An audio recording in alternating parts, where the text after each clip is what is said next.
પ્રયાગરાજ નદીના ઘાટ ઉપર સુરક્ષા સુનિશ્ચિત કરવા માટે 6 ફાયર ફાઇટિંગ બોટ્સ તૈનાત.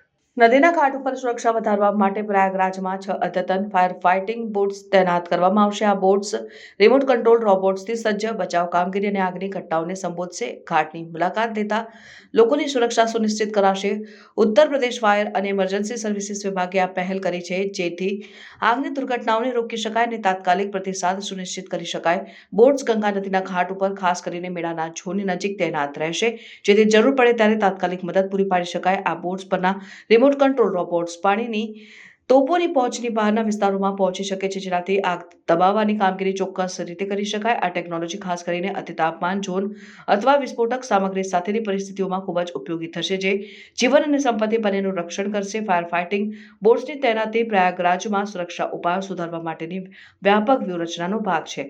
ખાસ કરીને મોટા મેળાવડા અને ઇવેન્ટ્સ દરમિયાન આ પહેલ આગની ઘટનાઓના જોખમને નોંધપાત્ર રીતે ઘટાડશે અને પ્રદેશની કુલ સુરક્ષા વધારશે.